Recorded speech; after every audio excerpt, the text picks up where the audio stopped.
Bonjour à toutes et à tous et bienvenue dans votre nouveau rendez-vous quotidien Smart Éducation, un magazine dédié à la formation, aux nouveaux métiers, aux nouvelles pédagogies, le rendez-vous qui donne un futur à la jeune génération. Nous allons parler aujourd'hui de pénurie de compétences. Qu'est-ce qui cloche? C'est la question que nous allons nous poser. Des profils qui ne correspondent pas aux postes demandés, un manque et parfois même une absence totale de réponse à une annonce d'emploi, des travailleurs qui n'ont reçu que très peu de formation au cours de leur carrière et qui sont donc inadaptés aux recherches des employeurs. Comment expliquer ce phénomène et quelles sont les solutions pour endiguer cette pénurie? Deux experts nous accompagnent aujourd'hui. Benoît Delaporte, cofondateur d'OnTrain, est avec nous. Bonjour. Bonjour. Merci d'être là. Sonia Bellit, chargée d'études économiques à la Fabrique de l'Industrie, nous accompagne également. Bonjour. Bonjour. Merci à tous les deux d'être là. Première question, est-ce qu'une partie du chômage aujourd'hui peut s'expliquer par cette pénurie de compétences ? Alors, est-ce que le chômage peut s'expliquer par une pénurie de compétences ? Non. Parce que on met souvent en regard les 300 000 emplois vacants à peu près et les 6 millions de chômeurs, enfin, si on prend en compte toutes les catégories de Pôle emploi. Sauf que ce chômage s'explique évidemment par une inadéquation de compétences entre les emplois vacants, donc c'est-à-dire les besoins qui sont recherchés par les entreprises et celles dont disposent ou pas les demandeurs d'emploi. Donc il y a une inadéquation et c'est ce qui explique principalement le chômage et cette pénurie de compétences. Je vais revenir, Benoît Delaporte, je vais vous poser une question ensuite. Mais Sonia Bellit, je voudrais juste vous poser une question. Est-ce que cette pénurie de compétences, c'est un phénomène récent, juste pour qu'on comprenne ? Non, ce n'est pas un phénomène récent. En tout cas, ça dépend des secteurs. Pour le secteur de l'industrie, de l'hébergement, de la restauration, le bâtiment, c'est un phénomène qui est loin d'être récent, qui ne date pas d'hier. Parce que depuis longtemps, on observe dans le secteur industriel, je vais parler plus particulièrement du secteur industriel, on observe un déficit d'attractivité, c'est-à-dire que l'industrie peine à recruter pour un certain nombre de raisons, notamment un problème d'image, c'est-à-dire qu'on a une mauvaise représentation de ce qu'est l'industrie. Souvent, la représentation est un peu faussée. Dans le secteur de l'hébergement et de la restauration, là, c'est aussi lié, donc il y a un déficit d'attractivité qui est lié à des conditions de travail qui sont plutôt défavorables, des salaires qui sont relativement bas et qui expliquent donc que les personnes, les demandeurs d'emploi n'aient pas forcément envie, en tout cas ne soient pas attirés par ce secteur. En revanche, plus récemment, là, on parle beaucoup des problèmes de recrutement. Là, en revanche, dans certains secteurs, c'est lié à la reprise, parce qu'il y a eu un redémarrage très fort de l'économie. Là, dans ce cas-là, c'est un problème récent, mais qui selon moi, ne sera pas durable, parce que c'est une question conjoncturelle.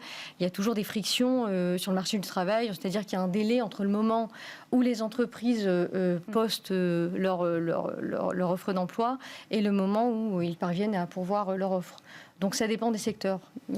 Est-ce que vous êtes d'accord avec ce constat que fait Sonia Bellit, c'est-à-dire qu'il y a un déficit d'attractivité dans plusieurs secteurs, que ce soit l'industrie, que ce soit l'hôtellerie-restauration.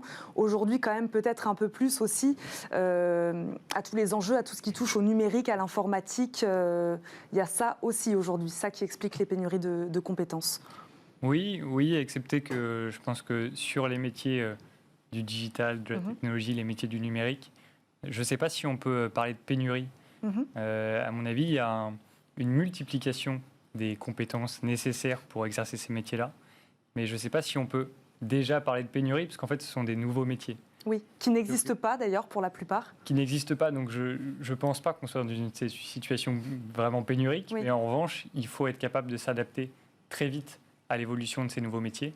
Et ça passe par des nouvelles formes d'éducation et des nouvelles formes de formation. Qui, selon vous, aujourd'hui, a du mal à suivre, peut-être, avec tout ce qui se passe en ce moment, en effet, à ces mutations profondes du monde du travail, notamment relatif à la thématique du numérique? Qui c'est qui a du mal à suivre aujourd'hui? Les entreprises, les salariés, les organismes de formation? C'est compliqué pour tout le monde? Je pense que c'est compliqué un peu pour tout le monde.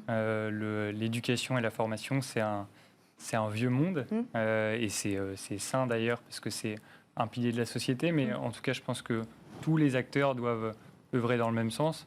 Et en effet, organismes de formation, entreprises, opérateurs de compétences, il faut travailler à la fois sur le fond de l'éducation, donc former aux métiers, aux nouveaux métiers du numérique, et à la fois sur la forme, être capable de bien former avec des bonnes méthodes pédagogiques à distance Ça, c'est un véritable enjeu. Vous diriez que pour le numérique, on ne peut pas vraiment parler de pénurie de compétences. Vous êtes d'accord avec ça ? Oui, je suis d'accord avec ça. Et d'ailleurs, c'est là où je voulais en venir. Alors, certes, il y a le problème d'attractivité, mais il y a aussi ce problème d'inadéquation des compétences. Donc oui, on peut effectivement ne pas parler de pénurie, mais plutôt d'inadéquation. Et dans le secteur industriel aussi, on observe ce problème, puisque de plus en plus, les usines, l'industrie, le secteur industriel, de façon générale, introduit des nouvelles technologies. Je veux dire, et ça ne concerne pas que les Bac plus 5. C'est vrai qu'on parle souvent des data analysts, data scientists, qui sont très recherchés et qu'on ne trouve pas, parce qu'il n'y en a pas assez chaque année. Mais ça concerne aussi les ouvriers d'un niveau même inférieur au Bac plus 2, qui eux aussi sont concernés par ces nouvelles technologies, qui doivent de plus en plus travailler avec des terminaux numériques, savoir programmer des robots, etc. Donc, pour répondre à la question que vous posiez, évidemment, les entreprises sont concernées et doivent aussi peut-être s'adapter, faire preuve de plus de souplesse et accepter peut-être d'embaucher des personnes qui n'ont pas exactement toutes les compétences attendues, qui ont des compétences clés, mais pas exactement, qui ne cochent pas toutes les cases. Et puis évidemment, on le dit souvent, mais le système de formation, les programmes scolaires n'évoluent pas assez rapidement par rapport à l'évolution très rapide des technologies. Est-ce uniquement un problème de formation, selon vous ? C'est en partie, je pense en grande partie, un problème de formation. Et en effet, vous le disiez tout à l'heure, il y a un sujet d'inadéquation. Et pour gagner en adéquation, il faut que les systèmes de formation et les compétences évoluent à la même vitesse. Et aujourd'hui, ce n'est pas le cas. Je pense aussi beaucoup parce que l'éducation et la formation sont basées sur des principes qui souvent sont assez immobiles. Dans nos métiers, dans la formation professionnelle, ça passe par des programmes de formation qui sont établis, qui souvent sont certifiés. Et à mon sens, c'est un des problèmes principaux parce que dès qu'on établit un programme, qu'on certifie quelque chose, forcément, on prend du retard parce que ça avance pas au même niveau que le reste des compétences. Et puis ce qui est compliqué aussi, j'imagine, c'est qu'on parle beaucoup de formation au numérique. Mais formation au numérique, c'est large.